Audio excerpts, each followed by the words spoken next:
This is ACOFAE.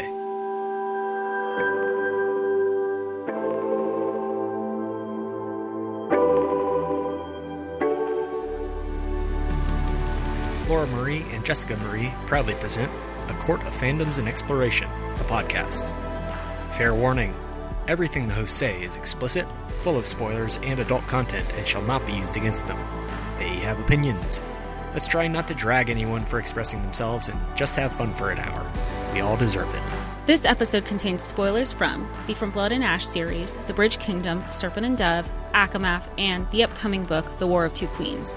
Additional mentions include the Plated Prisoner series and Shadowhunters, specifically from The Mortal Instruments and the Infernal Devices.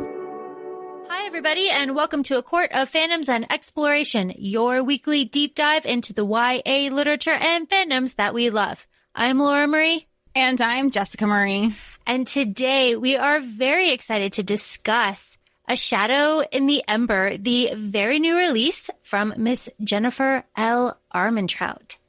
I'm so excited. I feel like we're just excited and hyped in general because this is our first arc as a podcast. That's just really exciting, and we're very grateful for the opportunity that Social Butterfly PR reached out to us. So thank you. We are honored. We're appreciative. I don't know how to stop gushing, so I'll just stop there. So yes, thank you very much. We are very honored. Now, that being said, we are still having a normal episode. We're still getting into this. This is still just us. So hashtag no ad. Yeah, hashtag no ad, hashtag not sponsored. Oh, definitely not. Definitely not. Okay, so again, and I told her today, as we're recording this, it is Thursday. I've got my Dune t-shirt on, and I'm going to see Dune this weekend. I was talking to Miss Kat Rose at Writing My Passion on TikTok. And she's Writing My Passion on Instagram. And I want to shout her out because she had just read A Shadow in the Ember, and she was looking for somebody to talk to. And I was like, bestie, let's go. So she and I were talking a little bit, and she helped me kind of wrap my head around what was bothering me about this book, because there were some things that were bothering me about it. So thank you so much, Kat, for being like a sounding board, and you're just the best. I know, like, she's so good. You're such a friend of the show. You're such just a wonderful person. Thank you for bringing joy to everyone. Yes. Okay. So let's to know. Tell me. I know. So let's start this episode. So, Jess, who are you in love with? Are you in love with Mr. Daddy Nyktos? Because that's canon. That sentence is said in the book. Yeah, but it's not said in the way that, like, people wanted to. Like, it's said in the way that it's like I say, like, Cassian refers to Rhys. Like, but that's how the fandom has made Cass and Rhys. Like, Cass always refers, and we know Kaven always is like, okay, Dad. Like, that's how. It's not like, oh, Daddy. It's Daddy. It sounds so weird. But that's context. But that's context. It's not. Sarah is not calling Nyktos Daddy, is what I'm saying. Ugh, not yet. Or are you still in love with Cass? Who do we like? Because Cass. I'm not even. I think I even said before the episode, I go, Cass is he's still my guy. Like, he's still my number 2. Who knows what'll happen in March 2022? Because he's creeping up on Rhys. Yeah, God. So I think the best thing to do is kind of just go through as we usually do. But I just want to say, I'm asking you that question. Like, do you like Nyktos or do you like Cass? Because to me, they are the same fucking character. They are the same fucking person. And it took me a really long time to kind of just wrap my head around that. Not only are they not the same person, not only is there no payoff to why their mannerisms and like everything they say and do, and oh my God, they're all the same, but like there's no payoff to that, and they're just the same character. So yeah, that's where I'm at. Lasagna. I think that's where we should start, is lasagna. We're like, is it Lasania? Is it Lasania? Lasagna? We're just gonna call it lasagna. Yeah, we're going to call it lasagna because it looks like lasagna when you're looking at it, just briefly. If you just glance at it, it looks like lasagna. And Stina, bless her, changes up the pronunciation a bit, depending on the emotion that she is emoting when she is performing. So it's lasagna, lasagna. I don't know. Jess, I gave you a whole list. But at the same, I know you kept texting me. You're like, "Here's another way. And this is after you did your arc read, and then you were like, and now Stina Nielsen. We're gonna go ahead and for pronunciation sakes. But that kind of also aligns with JLA, because she said, I think it was with an interview with Yahoo back in April, for the Crown of Gilded Bones, she made a comment of, everybody's asking her about different pronunciation. She goes, I'm the writer, and even because they were talking about Delano, and she goes, I pronounce it different every time. So I feel like Stina does get a pass. If JLA is saying she pronounces it different every time, then we can give Stina a pass there. I just want to point out I'm wearing my Dune t-shirt. No, you're so ready for this weekend. I'm so ready. This episode airs on Monday. I will have already seen Dune. I'm seeing it on Saturday in IMAX. If you want to talk about it, hit me up. I'm wearing the original cast t-shirt. Okay. Also, hashtag not sponsored. Hashtag not an ad. Just very excited. Okay. We have a lot of energy for I know. a weeknight. I know. I'm just excited to talk to somebody because I've been at my mom's house for like a week.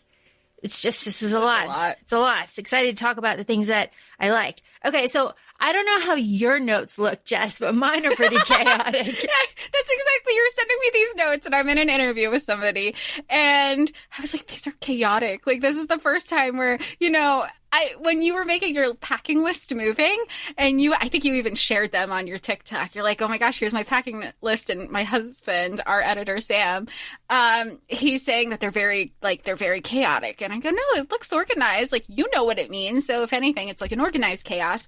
And this is the first time I've ever seen notes from you that I go, wait, what? And even I had to verbally read them aloud to break it down to understand what you were saying. The notes that she's talking to specifically are the notes about the Nyktos chapters in A Crown of Gilded Bones, which are very interesting and we will bring up later. I'm only bringing up my chaotic notes because I split them into two parts. And it's the parts before Seraphina goes to the Shadowlands and then after she goes to the Shadowlands. And obviously after is like way more intense. But, to start off, I have Lasagna. That's the first thing I have. I just want a vegetarian lasagna really bad. Yeah, like, damn, do I want noodles? Okay, so what do we have? Well, let's start from the beginning, I guess is the best way. The prologue. I think a great prologue. If we're talking about a hook, that's a good hook. Yes. That hook at the end of that prologue was like, okay, yeah, I will keep reading this. Why wouldn't you? You're like, wait, what? And the way it sets it up, and I think for the discussions that we had, and I texted you when I had read it, whenever, I had said, I'm already pissed at the patriarchy because they are, Sarah has been conditioned that she has been trained her whole life. Nyktos comes and says, I don't need you. Go on your way. And then everybody blames her. What did you do to push him away? She's like, I did everything I was supposed to do. And then some. I did everything by the book. I did everything right. And it was still, and she's treated like that for the next 3 years. Up until they reunite essentially. And I was so frustrated for her the entire time. And I agreed with her frustrations. I agreed with her because she even she started, I guess, quote unquote, mouthing off to her mother, who's the queen, and her stepbrother and all these people, because at that point she was already defeated. She had nothing to lose because there was nothing more to gain at that point because everything she had worked for had been turned away by Nyktos, not just the initial time, but every year after that. I have a controversial opinion. I'm sure that that's this whole episode. Continue. I think I might like Sarah more than Poppy. I think Sarah is stronger. Yeah. Yeah. Doesn't mean I relate to Poppy. I feel like Sarah is more... She's a woman. She is a woman. She's self-assured. She is aware of her surroundings. She's clearly experienced more than Poppy ever did. Because if you look at it, even if you think of it of a copy paste of sort, especially because they are genetically related, I think. Yes. Do we know that? I don't know. Is this another question? I kind of fucked it all up. To be determined. We don't actually know, because she's a descendant of Nyktos, and we are assuming that it is Sarah, but we don't know. No, that's true. Okay, fair.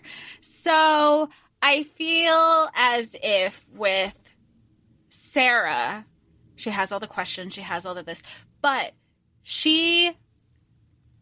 the way Poppy was sheltered, Sarah was sheltered in her own way. She was sheltered to a point, and to be groomed as a warrior, as an assassin. Like Sir Holland even said that, like when he was like, well, what are you if you're not a princess? And then she had to, like, you had to do that positive self-talk, if anything, to be like, this is who I am. I'm an assassin. I'm a warrior. I'm a survivor. This is everything that I've accomplished.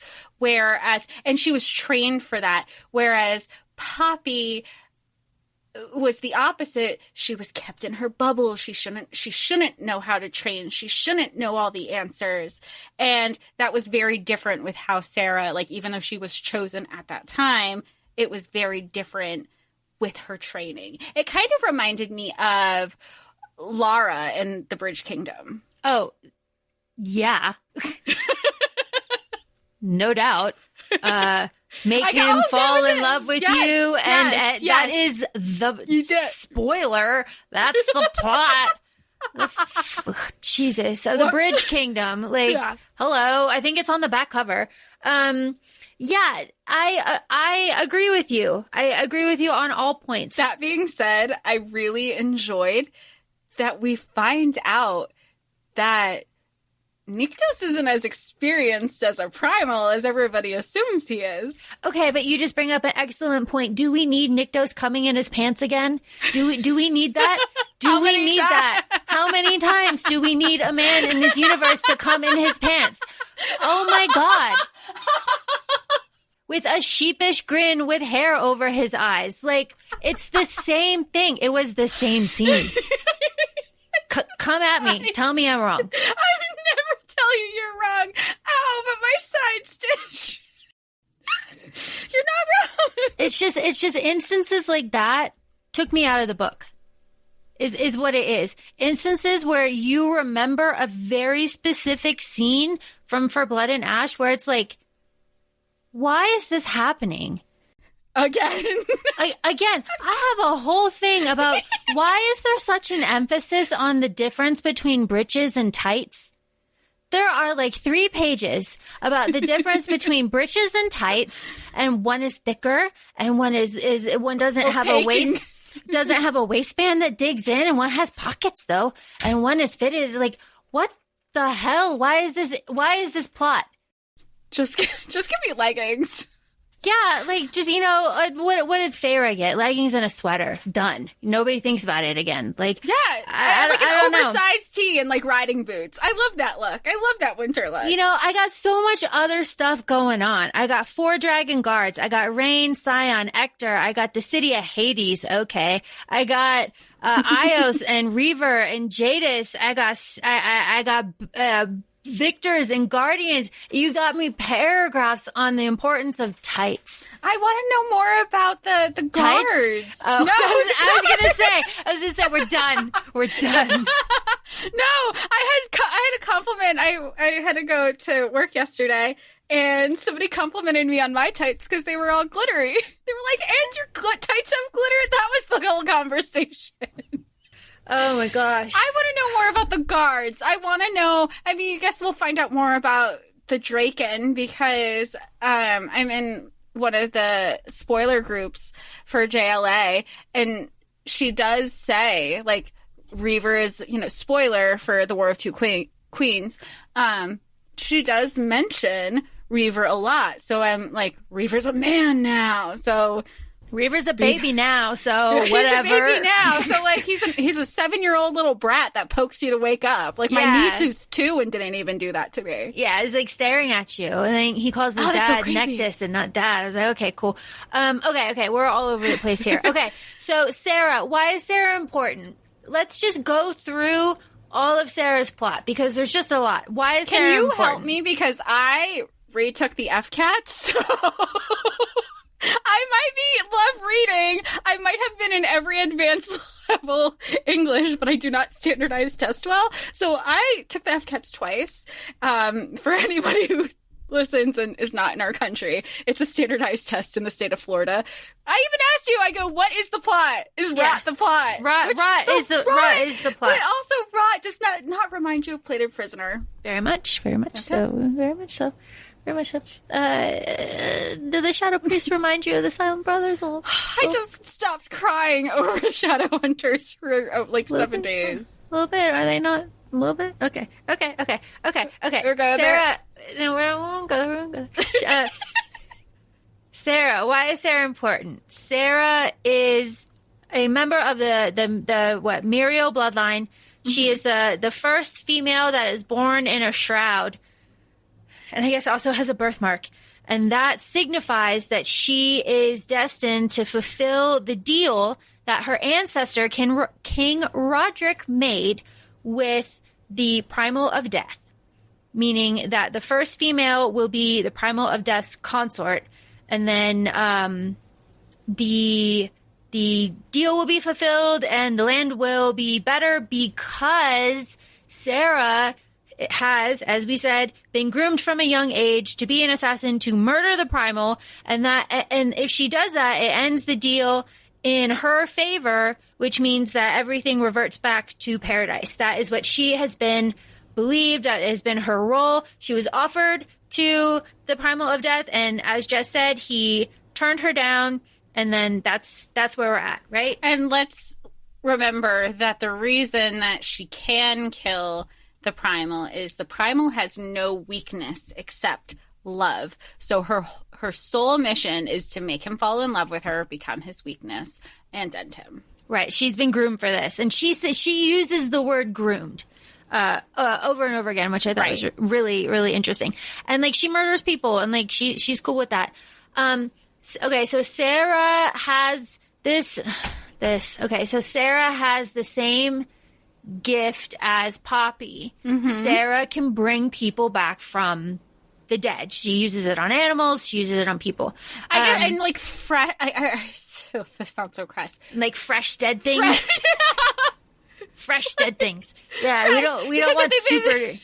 You can't be super dead. You have to be newly dead.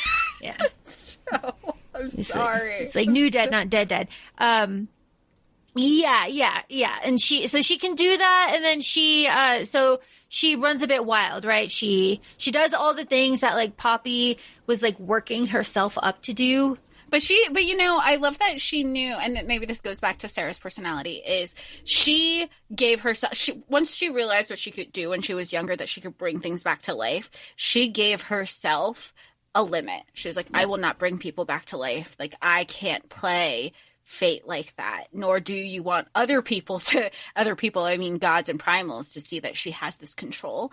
And I think that was really important. But like, of course she's like, but it's an animal. Like, don't we all feel that way? Well, maybe we don't all, but you know, if you've ever worked in the public or with anybody, like, usually you're like, oh, people suck. Animals, not so much. So yeah, okay. So she's bringing animals back to life, and she's also like her stepbrother's piece of shit, Davius. He like attacks her and abuses her. She's got Sir Holland to train her. Her stepsister Ezra. Her mom, who's a like raging bitch, and that's her life. She's like really neglected, right? She's like neglected and you know whatever.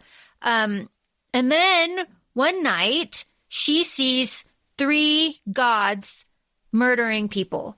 Murdering a baby and 2 people. And then that is when she meets, Nyktos and Ash for the first time. Right. And we get that situation, but which honestly, like, I found myself like kind of skipping through some of this banter Cause after a while it was just like, okay, this is a lot. When she goes to the Lux, I felt like that interaction with Nyktos was very much like Poppy and Cass at the Red Pearl. Yeah. Yeah. Like, no joke. So in that moment, was that the moment where she found the seamstress? So that was because I had a question about that. So she sees two people getting murdered. So the first time was the brother and sister and the baby.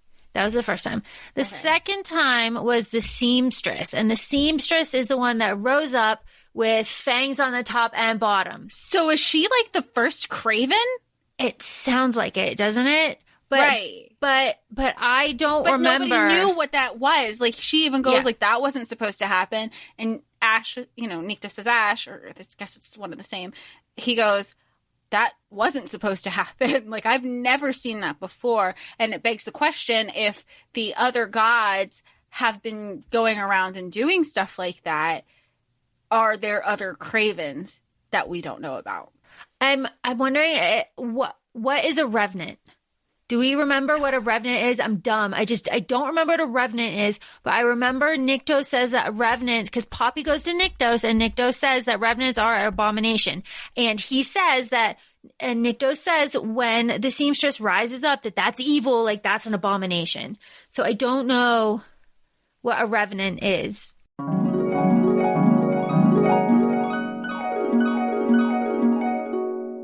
Okay.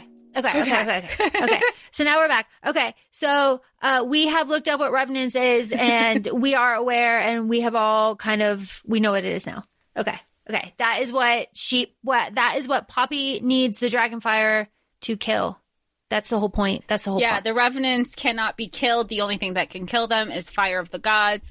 Fire of the gods comes from Drakens, and that's why that's what we know at the end of the Crown of Gilded Bones. Yes. Okay. So maybe that is a Craven. Yeah, that's interesting. That was never explained, except that no one has ever seen it before, and it's like super weird. Right. And just that I feel like we know from the description that that's a Craven. Yeah. Something that's interesting here is that we have a lake instead of a blood forest for very vigorous fingering, and that's always fun. They did third base a lot more than home run. Yeah, I feel like that's because he's a virgin, right? So he's like, and she teases him about it too. She's like, "Girl, fucking talk. Like, you'll touch me a little bit, but you won't." Yeah. Good for her. Yeah, I'm telling you, I like Sarah. I like her just being like, I also. Oh yeah, but she did that then too when he was like, when he needed to feed and he only fed a little bit, and she's like, it's kind of like when. I'm gonna feel when I say this. When Lou called Reed out on his shit in Serpent and Dove. Yeah, it is. It's nice. I like Sarah. I like her a lot. I like how strong she is. I like how she doesn't take the shit. I like how she likes what she likes and she doesn't apologize for it. And I like how she has less hand-wringing about things. Like, yes, she feels guilty, but she's able to process things. And like, she even says like, you know what? I handled this. I can handle this too. Like I can process all of this. Like that's not a big thing. Did you notice the part where she was like tearing up and then she goes, "No, we're not going to go there. We got shit to do." Like when she's talking about crying, or when she was afraid. When Mattis had her and she was like, "I was afraid." But Nyktos was nice about it. He was like, let's get one thing straight. You are never afraid. You may have fear, but you have never been afraid. And it was so interesting to see the separation of the two. And I had never thought of it that way either. Mm-hmm. That was good. That was a good moment. Something that maybe wasn't really a good moment was when Sarah said that something that she had seen was living in her head rent free. That is something that doesn't belong here. That's too now. Yeah, that's too now. That's too much. That's too much.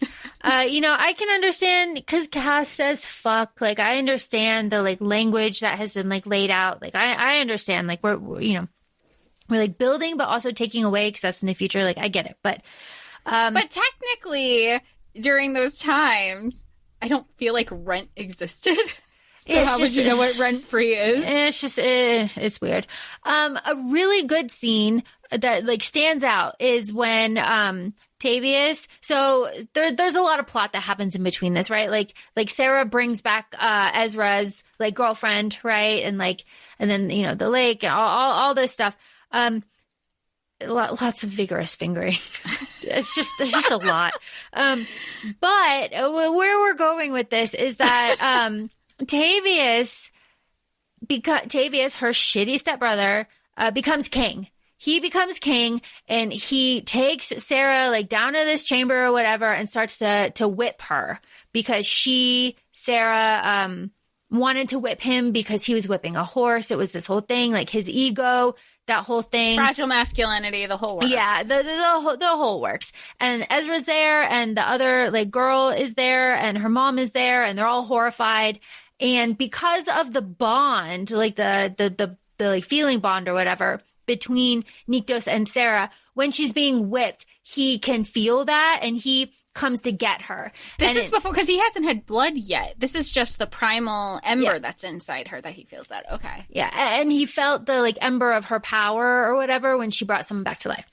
Does that remind you of something? It reminds me of a lot of things. Yeah. Yeah. Yeah. I mean, we don't need to list them, but yes, it does. It does remind me of exactly that. But something that is brought up a little bit later in the book that I thought was really tongue in cheek that I appreciated was, you know, when Sarah is in the Shadowlands and she's in Elysium and she's meeting people and they're like, you know, blink twice if you've been kidnapped. And, Nyktos goes like, you know, I don't have the taste for kidnapping women like, you know, my ancestors or whatever. And I was like, haha, I see you, Hades retelling. I see you. I see the nod because like it is everywhere. They even go through like a cave, like the water, you know, like under the lake and stuff, like. And how there's different sections of he's the primal of death, you know? Mm-hmm. So he has like different, you know, this is where like people go to and they even say like, it's not an end of life. It's just a new beginning. And then they also refer to, but then there's this other part that, you know, you're fucked. Yeah. Like the abyss you're like and like the pits. Yeah. Right. Yeah.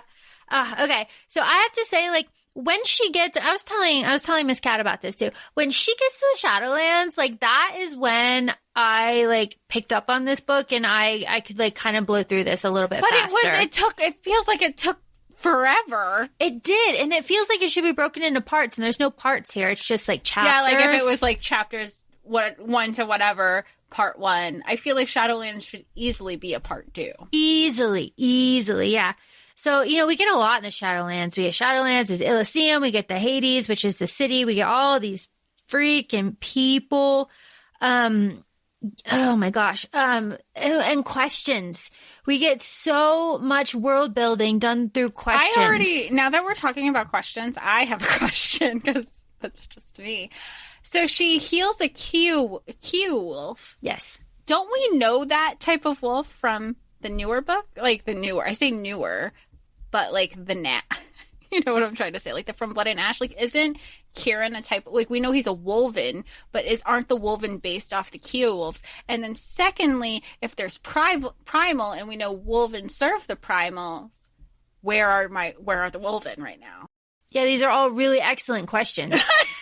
Especially, sometimes I just think I'm like, you know how sometimes when I do fantasy and sci-fi, I start asking all these questions and you're like, Jess, you're asking the wrong questions. No, just go with it. That's a good question because it was brought up but not addressed when they're talking about the Draken, right? And like, especially when we know that the Wolven are connected to the primals and they call Poppy, you know, Lisa, my Lisa, and that's what Nyktos is doing here, and his people. They're referring to her as such. Okay, let me give you something.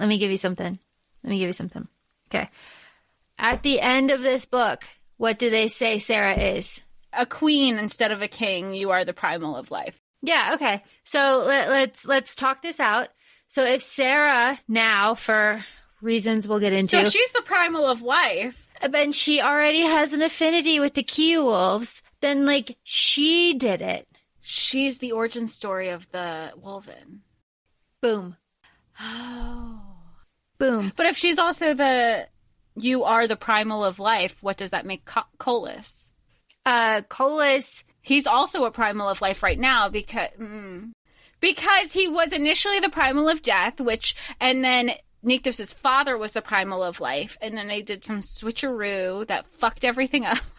I need a Shadowhunters family tree for all this shit right now, because I was like, what is happening? I need a family tree. I got you. I got you. Okay. So. Okay. Ethos and Colas are twins. They were born in Carcedonia in the west in the mortal lands. As twins, Ethos is the primal of life. Colas is the primal of death. Ethos was loved, and he created the Draken because he was curious and he wanted to talk to them, and the only way he could do that was to give them a mortal form. And it's mentioned that he did that with other people too, like other races too. And people loved him, and he could choose who to resurrect. Like he could choose like who to give life to. Okay. Other side, Colas, death, feared. He fell in love with Sotoria. Mm-hmm. It was like a love at first sight type of thing, and she died. She fell off the cliff, and she died. Because he scared her. He was like hiding in the bush, and he was like, "Hey, girl," and she's like, "Ah!" So, and he was infatuated with her. So Colas went to his twin brother Ethos and said, "Bring her back," and he said, "No, I will not do this." So Colas had an eternal grudge. And he decided, well, the only way that I can bring her back is if I become the primal of life. So he, through some means, we don't know, it was not told, becomes the primal of life, and he switched them. So he switched the embers. And he brought Sotoria back to life, but she was morose and sad, and she died again. And then to save her soul, the goddess Keela, marked her soul for rebirth so that she would never go to the underworld, so that she was just forever so that Colas reborn. could never get her. Okay. And you would know that it was her because she was born in a shroud. And the eternal debate over this is she safe, or is this worse for her because constantly being reborn and never finding peace? But I'm almost done. But when Colas and Ethos switched places and Colas became the primal of life, earthquakes happened, tsunamis happened. Because it wasn't supposed to, that switch was never supposed to happen. And the rot happened. Yeah. Well, yeah, and there was a lot of energy going on. But climate change, people. Yeah. So Colas can't create life, so no primal has been born while he's been in power. And that's why there's no ascensions, because but they're still keeping up pretense. This is just like from Blood and Ash. The ascension isn't happening, but they're we have to keep up pretenses, so the ascension isn't really ascension. It's just sacrifices at this point. That's how I related to it into my head. When you're different different communities, especially that we learn about in history, there would be sacrificing to the gods and to the temples, even though that's not what really happened. That's how I assume the ascension is currently going on, because nobody's actually ascending. They're just dying. Well, they're giving those people that are ascending to the gods as playthings, and they're being murdered for sport, basically. Right. Okay. So then Colas, so then Ethos dies, and Colas has Ethos's wife killed while Ash is inside of her. But Ash survives, and that's why he's called the Blessed One, because nobody knows how he did that. Colas also destroyed Ash's mom's soul, which is really shitty. So the reason that the rot is happening, this is very Cain and Abel. It is. The reason that the rot is happening is because two primals of death are ruling at the same time. Because that is why the rot is happening. Okay. So, it just, and then, so, the rot is happening, and it's been felt in Elysium for a while, and it hasn't, spilled out in the mortal world until Sarah was born, because she has the Ember of Life, and the Ember of Life is in a mortal body, and it can't contain it, and then it started like a thing, but they're like not connected. It's very confusing. Yeah, I would have gotten like maybe a C on this if we just like decided to give me a test. I'm so confused. Okay, so this is what it is with the deal. So the deal has nothing to do with the rod. Right. The deal between Muriel and Nyktos' dad. Yeah, Ethos. All Ethos did was change the climate. He made the climate like milder. Ethos, the deal with Ethos and King Roderick was to bring like prosperity to the land. So Ethos like made the climate milder. But like that's done. That, you know, that expired. So it really was just a coincidence. Yeah. That this all happened. It was like the timing of Sarah's birth. Yeah, so Sarah's birth, like, the weather reverted, which is what happened. But then, like, all this other shit was also already happening and had been happening for a while. And it just feels like it was amplified. It was just amplified. So now that Sarah is in the Shadowlands, she's bringing life back to the Shadowlands, right? They say that poppies are blooming in the Shadowlands again. And that she ascends, what's her name? Bele? Yeah, she ascends her, when she's hurt, but Poppy is she's gonna die. She's gonna die by her 21st birthday because Sarah.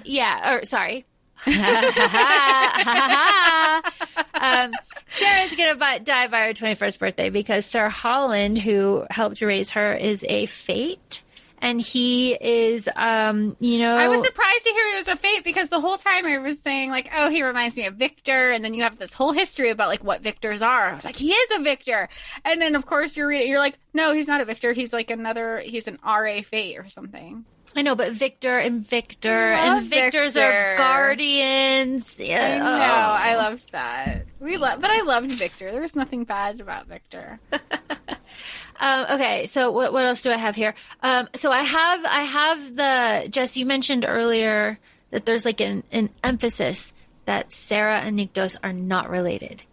Oh, right, because, well, I think we were talking about the comparison of Poppy is so much like Sarah and Cass is so much like Nyktos that it kept feeling like, are they descendants of each other? Reincarnations or something. Yeah, reincarnations or something. And then I go, but then that would make them related. So I feel as if that they had to keep drilling in, no, you're not related. No, it's just like if you give blood or something, like just because you give blood to somebody, that doesn't make you related. And then when she's like, you're only sharing the same power.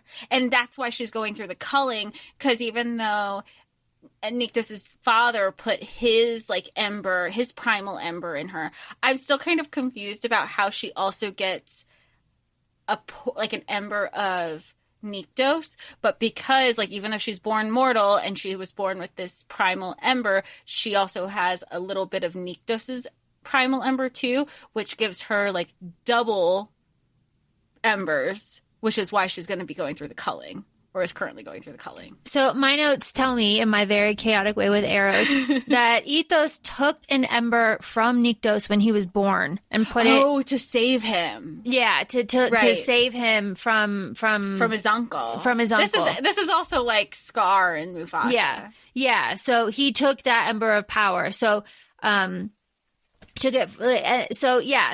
Nyktos has an ember and like Sarah has an ember, and they share those embers of power, and that's why they're say like drawn to each other and they have two an souls affinity. Meet. Yeah, they recognize there's a rightness there. It's also why Sarah was drawn to the lake, because that was like the Shadowstone and the entrance to the Shadowlands. Speaking of Shadowstone, is the Shadowstone dagger that Sarah has, is that the one that Victor passed? Like, is that in her bloodline? Is that Poppy has? I don't think so, because it's a woven bloodstone dagger, right? It's a bloodstone. Oh, bloodstone. Yeah. Okay. Not Shadowstone. Shadowstone to me is kind of like obsidian. That's what it kind of Seems to me. Okay, we meet Penelope here, which is kind of cool.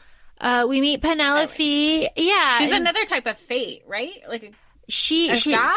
She didn't say. She says that she's like with the fates. Like she was with Sir Holland, and like they kind of seem like they're boning. So, there was that. But Penelope has a vision of wars, 2 kings, 2 queens, of blood trees and redwoods, of chosen and rebirth. I mean, the end of this book absolutely sets us up for March 2022 for the War of 2 Queens. East District, or at least gives us like more to have questions, or we might have more answers. Yeah. Okay. So the way that this ends, though, is they're saying like, okay, obviously, like Sarah is the primal of life now, but we kind of got that.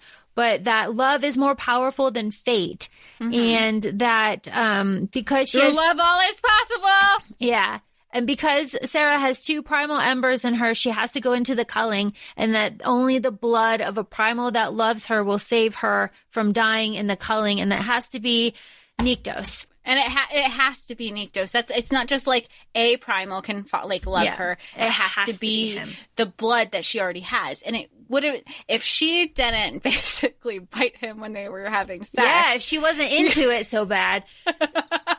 Then this wouldn't be an issue, but she was super into it. So now she's... Good for her. But now she's like, fuck. Yeah. Metaphorically. More metaphorically. Okay. Now is the time to go through my chaotic notes about... So, Jess, do you want to... We'll go through it.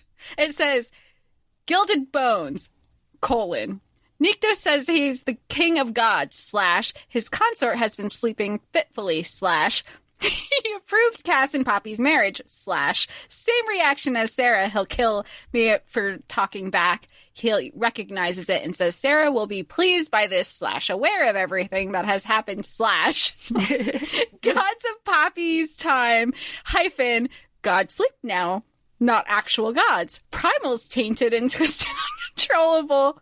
We had to stop them. We did, - but we started the Dark Ages, / bloody treaty with mortals. Only gods born in the mortal realm kept their powers there, / they can't enter without being weakened, / gods shouldn't be born in the mortal realm, / Nyktos admits he's a primal, / Poppy has primal blood. He knew all Poppy's questions, / reverence, / Poppy bringer of life and death. Oh, it's so chaotic. It's so chaotic. But those, those Nyktos interactions were like super fucking helpful, right? Like super helpful. So what do we have here? We have Nyktos right ahead saying that he's the king of the gods. So first of all, so let's like set the right now. This is you rereading Crown of Gilded Bones to 43 chapters of the Crown of Gilded Bones. Okay. Yeah. So Nyktos says like he's the king of the gods. Okay. Whoa. So his consort, unnamed, has been sleeping fitfully. Oh, he does say unnamed. We're like right now. I'm just assuming Sarah has lived. Unnamed. Has been sleeping fitfully. We know that Nyktos approved Cass and Poppy's marriage because he made the sky go dark. That was like the sign. And then then Nyktos starts threatening Cass, and Poppy goes like, no, you can't do that or whatever. And she like gets up in his face and then has a moment of realization that he's like primal and like takes a step back, and he recognizes that that's what Sarah did all the time. And he says Sarah will be pleased by this. So that makes me think it's a genetic like trait, right? Mm-hmm. Right. But we don't know. So. We don't know. Everything's assumption. So they know what's going on, and he says that the gods that are sleeping in Poppy and Cass's time now are not like actual gods. They're like sealess gods. And like back in the day, there used to be primals. So we know that Penelope is like sleeping, and we meet her in this book. So she's like, she's the one that people worship now. I don't know. It's very, I feel like, how'd we get there? You know, I need a reread. Because this created a lot of questions, or maybe we just didn't even focus on this stuff so much when we were doing our episodes. And here's the big part. This is what Nyktos says. He goes, the primals, he's talking about the actual gods. He goes, the primals. The primals became tainted and twisted and uncontrollable. And we had to stop them, and we did. And we started the Dark Ages because of it. So, like... But who's we? And if the primals have gone dark and twisted, was there a god above... Like, I say god, but was there a quote-unquote position above the primal that he kind of maybe rose to how to put everybody to sleep? I don't know, because they do say over and over again that like no primal or god would like choose to go to sleep and like the stasis. Like nobody would do that. It's really rare. It's not something that they would do. And they do say that the way that the gods treat the chosen or ascended or whatever are like really bad and awful, and that like Kolis is like tainted, and like his like his deeds, like his rot is like making everything bad. So like he's like twisted. I would assume that he's the one, and like his followers are like twisted or whatever. So then, yeah, this blood treaty. So like only gods born in the mortal realm keep their powers, but they're not supposed to like cross over. That was like supposed to be the thing. But like Poppy is born in the mortal realm, so she keeps her powers, right? So then Poppy finds out that she's a primal.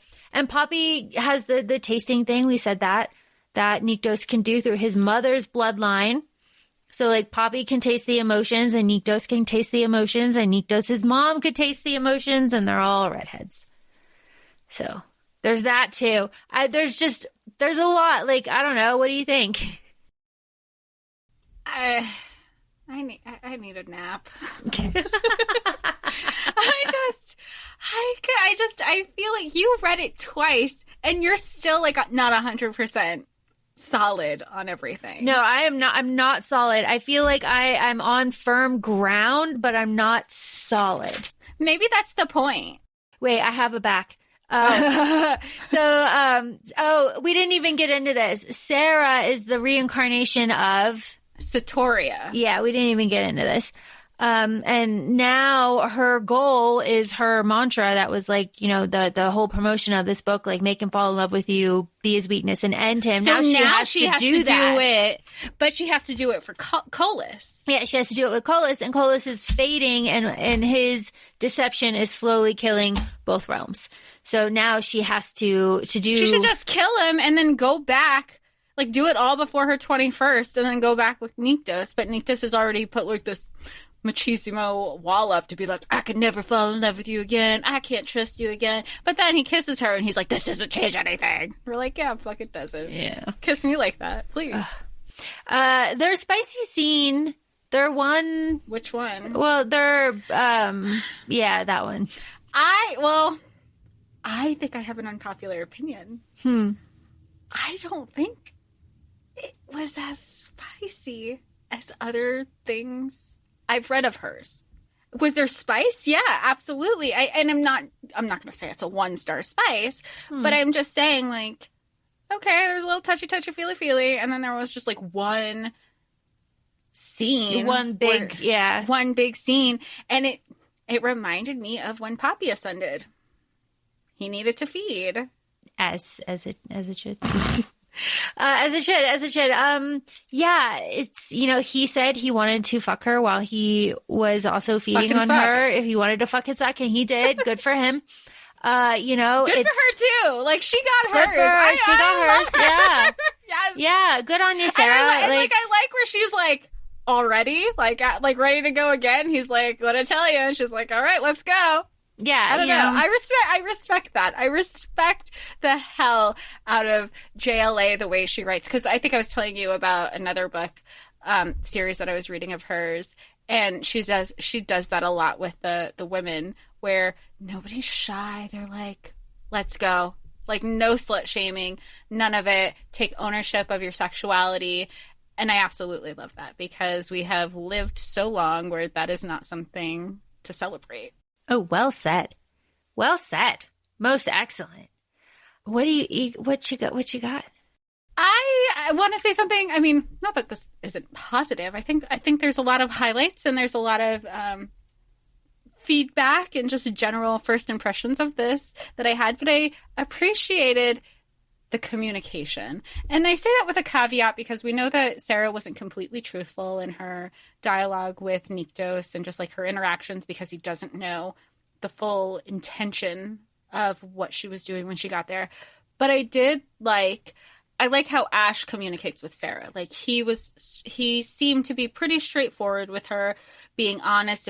I'm thinking specifically of when they can't sleep and they both go out on the deck and he's like, you can't sleep either. And she's like, I'm just thinking about all this stuff. Like he goes, yeah, it's a lot to deal with. Because it's very much again, like Poppy, where she was raised with all this information her entire life. And then the rug is like ripped out from under her to be like, wait, which is why she was so hurt to think like, I had this whole intention. I was groomed to do this whole thing. And now I'm not doing that. And it was hard for her to accept that new fate for her in a way. And wait, which one? Well, the new I don't want to Poppy say or it was Sarah? Sarah. Okay. Sorry, Sarah. Did I say Poppy? It could go either way. I was just I'm like, talking about Sarah and Nyktos. Sorry. I lost it. I was like, wait. So Sarah and Nyktos, she finds out the new information the way Poppy did. Yes. However, where Poppy held that against Cass, Sarah did not hold that against Nyktos. She was just thinking like, I have been groomed this whole time. And that's when it kind of unravels that she is who she is and what her intentions were. But she was honest to say, this is a lot of information. This is not what I had grown up with. And this is like unsettling to me. And they have like their moments on the balcony and they're laying down. And then, they're also having the communication of, I can't be in the same room with you because you make me I'm consumed by you. Or when he goes, I know you're alone in the room next to me. And all I think is, I can go through that door and you won't be alone anymore. And I won't be like, I do appreciate, we always talk about the miscommunication trope so often. And I don't feel like there's a miscommunication trope here. There is instances where the truth isn't divulged, but it is never not communicated. Or even in the beginning, he never not said he was Nyktos. And he never had an ulterior motive. Whereas where Casteel, he did say, like, I'm Hawk. And he had his own storyline. And yes, we do know that Hawk and Cass are the same, where, like, we know Ash and Nyktos are the same. But Nyktos never pretended to be. He wasn't Nyktos. Right. Yes. And they communicate on big things and they communicate on little things. Right. Like, she doesn't like snakes, and like she, he murdered his like friend or whatever, and like, they have, or like talking about like the story of his tattoos, which each one means or represents, or they openly even say. And she I can't remember if she was thinking about it, but I know there's a point where they say like, I wish we could be just like Sarah and Ash, not the consort and Nyktos. Very much like, let's just be Poppy and Cass. Yeah. There are a lot of like instances that I do really enjoy this book. I do like this story. It's an interesting like spin on like the it's like a retelling kind of, but like the life and death switch, the brother, like, that's cool. I like it. It's gonna. I think it also shows. I mean, if we talk about like Hades and Persephone retelling, I think it's just interesting. It just goes to show, people in their egos. I want to be primal of life because he's loved and my brother's loved and he has all this power and I'm just going to go ahead and take it. And we've had this discussion. I can't remember if we've recorded it or not, where there's a difference between management and leadership. And you could have a manager and you could have a manager and a leader, but that doesn't mean the same thing. Like in a title, like a leader you want to be with, a manager just kind of manages. That's not always reflected. And I feel like his brother was a leader, and here Colas is just being like a dictator, and he was like on that power trip where that wasn't the case the other way around. And he thinks, just having a title and having a different set of powers, that's going to change who he is, and that's not what it was ever about in the first place. So we have to, I guess, like look at this book like this is the first, right? Like this is 1, and then it's 2, 3, 4. Right. And this isn't even considered, I think the way JLA has explained it is like you can, at some point, this is like a Flesh and Fire series, and then you have From Blood and Ash. But this is, as much as this is a prequel, when you think of chronological order, it is considered, she's considering it a companion series because at some point the course of this storyline is going to merge with the From Blood and Ash storyline. So this is a companion series to For Blood and Ash because everybody will eventually meet up in other books down the line. So I guess my question to you is, would you feel, because yes, we have 3 books with the From Blood and Ash already established. Would you have felt, I guess it's a 2-part question. Do you feel like you can read this series starting with this book is my first question, and then going into From Blood and Ash, Kingdom of Flesh and Fire, and the Crown of Gilded Bones? And the second part of that question is, if you read this book first, would you have liked Sarah and Nyktos more than Cass and Poppy? That's a really good question, but I would say that it's not like a fair comparison, because unless you're comparing strictly For Blood and Ash to A Shadow in the Ember, but if you're comparing like 3 books of For Blood and Ash, it's too hard because you have all of this like established like story and growth. But if you just do For Blood and Ash and A Shadow in the Ember, I would like Sarah better, and I feel like that would tip me over towards Nyktos.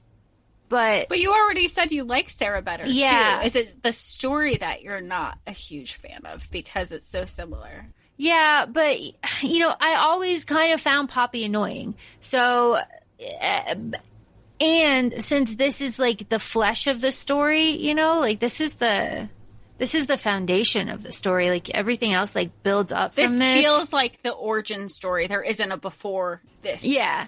So we have to figure out like how you get, I have no problem with this because this is how Shadowhunters started out, right? Like you have immortal instruments and you jump forward to infernal devices. This is exactly what's happening. So I have no problem here. I feel like when this series is complete, it will be very fun to do rereads in different orders so that you can get all different things, because that's what I did with Shadowhunters, and it's very fun.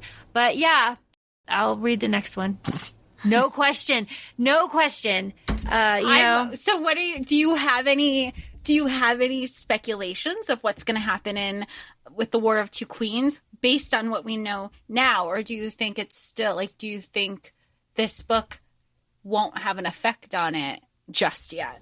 I don't know how this book plays into what's happening in the end of Gilded Bones. I have absolutely no idea, and I'm stoked to find out the relationship because that's cool as hell.